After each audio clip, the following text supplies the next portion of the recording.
tras las meras apariencias, sobre las leyes de la naturaleza en sí mismas, tal cual son y no como aparentemente son, nada sabe la razón subjetiva, y nada puede saber, puesto que sus datos se basan exclusivamente en las informaciones que dan los 5 sentidos y nada más.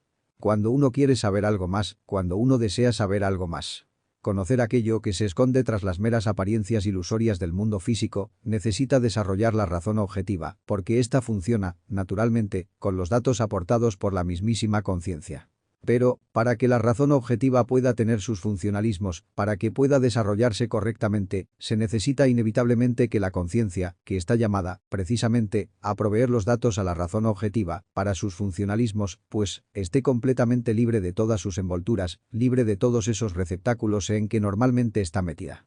Ya lo sabemos, ya lo hemos repetido demasiado, hasta la saciedad, que tales receptáculos son, precisamente, los agregados psíquicos, esos diversos elementos inhumanos que en su conjunto constituyen eso que se llama ego, yo, mí mismo, sí mismo. Mientras la conciencia esté enfrascada en tales agregados psíquicos, mientras esté embutida entre el ego, no es posible que esté libre, y no estando libre, pues, no puede aportar datos para la razón objetiva. Así pues, primero que todo, necesitamos desvestir a la conciencia de sus vestiduras, de sus vanas vestiduras, cuáles son los agregados psíquicos. Destruir tales vestiduras, tales inhumanos trajes, cuáles son, repito, los diversos elementos inhumanos que llevamos dentro. Una vez destruidos esos elementos infrahumanos, entonces queda libre la conciencia, puede funcionar. En ella están los datos que la naturaleza misma nos ha proporcionado para nuestra propia regeneración. Ya he dicho, y lo vuelvo a repetir, que en la conciencia está la religión, el Buda, la sabiduría y también aquellas partículas de dolor de nuestro Padre que está en secreto. Él ha sufrido con nuestros errores y sus partículas de dolor están depositadas en la esencia, es decir, en la conciencia. Si sabemos aprovechar tales partículas de dolor, trabajando sobre nuestros errores, trabajando con alegría, con gusto, porque no hay cosa que más agrade que destruir uno lo que es inhumano, el resultado será, pues, obviamente, que venga el despertar. Pero ya dije, y repito, que en la conciencia están los datos que necesitamos para nuestra propia regeneración y cultura. Lo importante es que quede libre esa conciencia. Así, pues, destruir el yo es indispensabilísimo para que la conciencia quede libre.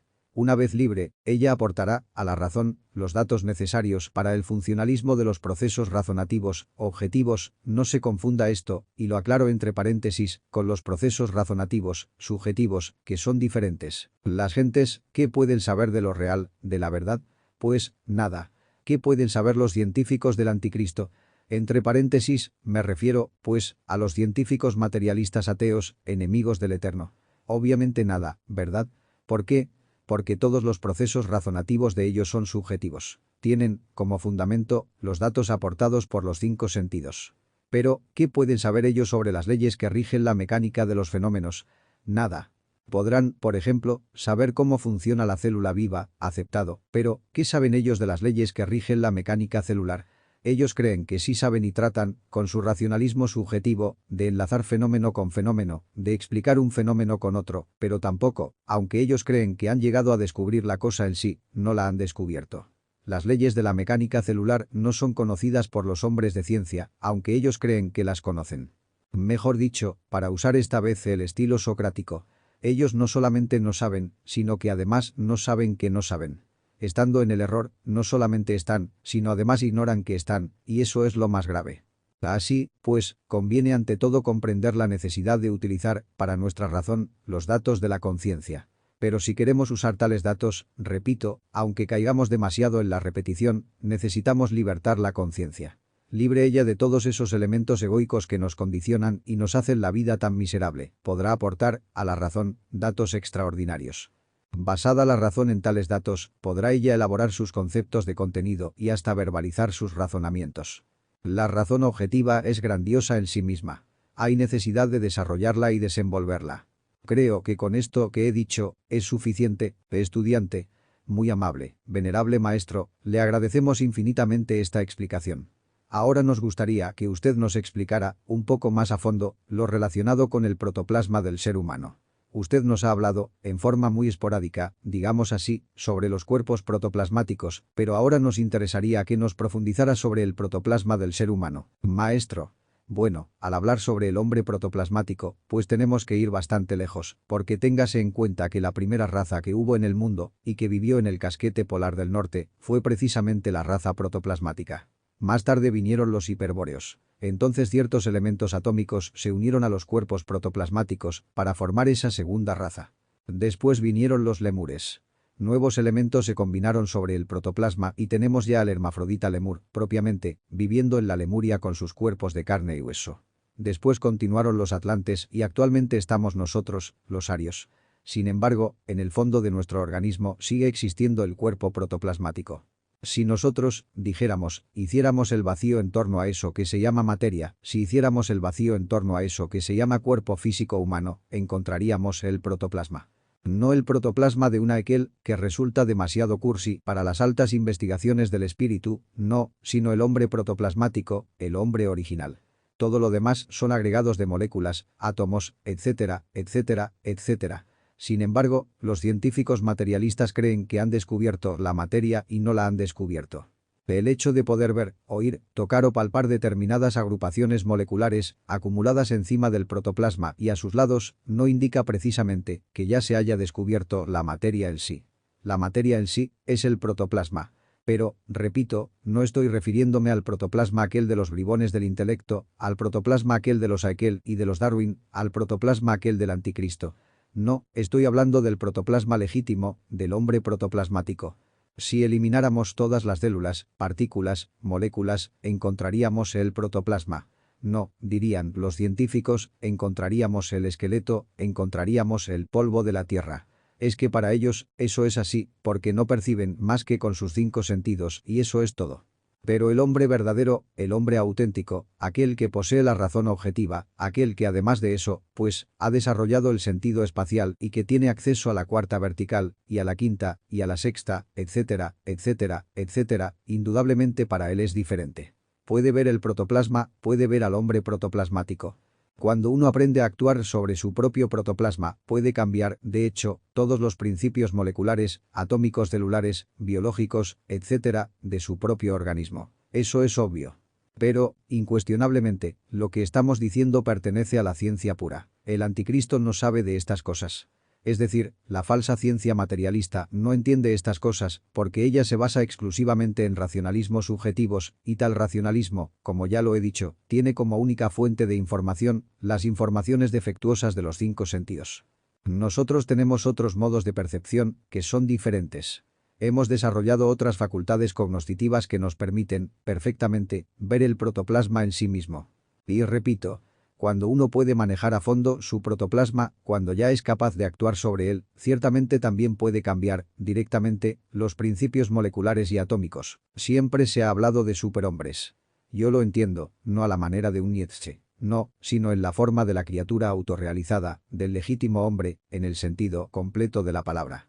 Este legítimo hombre, este hombre verdadero, este hombre auténtico, para diferenciarlo del animal intelectual, que es diferente, sabe manejar el protoplasma y por lo tanto puede hasta inmortalizar su cuerpo físico. Absurdo, diría el anticristo.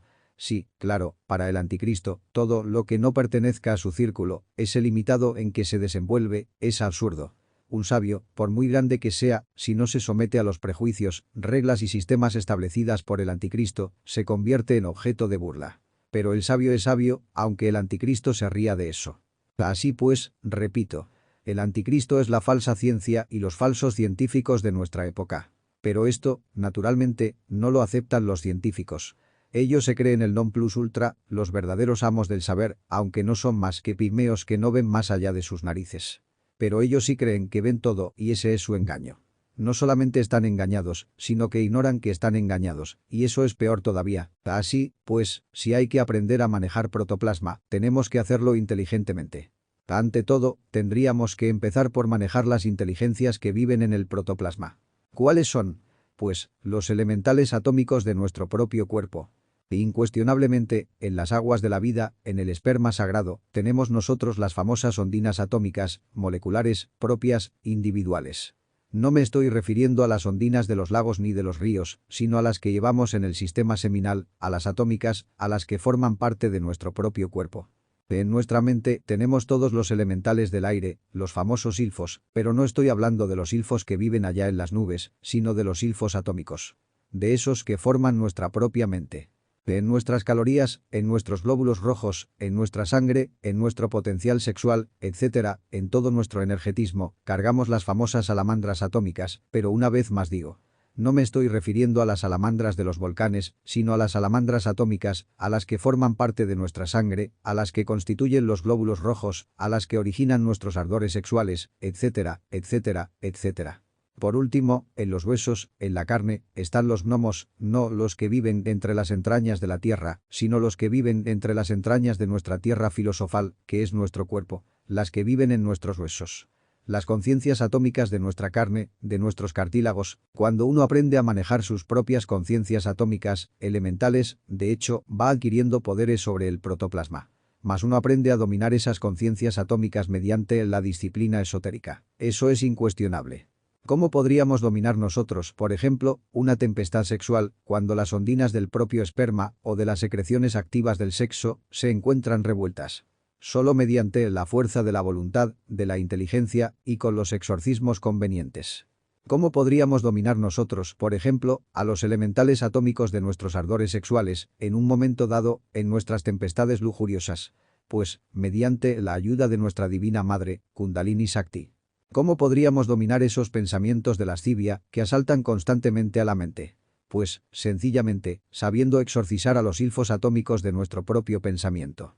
¿Y cómo podríamos someter el cuerpo a la voluntad del ser? Solamente dominando a las conciencias atómicas o elementales atómicos de la carne, de los huesos y de los cartílagos, etc. Cuando uno va adquiriendo poder sobre las inteligencias atómicas de su propio cuerpo, cuando se va haciendo amo de todas esas inteligencias atómicas que viven en su propio organismo, de hecho, va adquiriendo también poderes sobre el protoplasma, donde esas inteligencias atómicas se desarrollan y se desenvuelven. En vía al camino de perfección, uno podrá rejuvenecerse como el buen Fausto, aquel de Goethe. De manera que, entonces, hay que comprender esto, que hay maestros inmortales, los hay. En Egipto, se dice que hay 2 maestros cuyos cuerpos son de edad indescifrable, los mencionan antiquísimas escrituras religiosas. ¿Y qué diremos del rey del norte, aquel gran ser de las regiones septentrionales? ¿Cuál será la edad de su cuerpo físico? Nada se sabe. Kutumi, en los Himalayas, Guruji de la gran maestra Elena Petronila Blavatsky, es de edades indescifrables. El conde de Saint-Germain, que actuó durante los siglos XVI, XVII, XVIII y XIX en Europa, vuelve a Europa en el año 1939 y de regreso al Tíbet, fue entrevistado por Giovanni Papini, el niño consentido del Vaticano. Así, pues, pensemos en que todos podemos llegar a convertirnos en hombres auténticos, legítimos, verdaderos. En que podemos llegar a conocer el protoplasma, ese funcionalismo vivo de nuestro organismo, dijéramos, la base primera y la que verdaderamente da origen a todos los procesos de la vida. Cuando hablo del protoplasma en sí, no me estoy refiriendo, exclusivamente, al cuerpo vital etérico. No confundan ustedes al linga sarira o cuerpo vital con el protoplasma es diferente. Para conocer al protoplasma, se necesita, verdaderamente, desarrollar ciertas facultades que todos no las tienen. Y para desarrollar esas facultades hay que despertar, y para despertar hay que morir en sí mismos, aquí y ahora. Así, pues, con el mayor gusto he grabado esta respuesta a la pregunta que se me ha hecho, a fin de que todos puedan recibir la información correcta.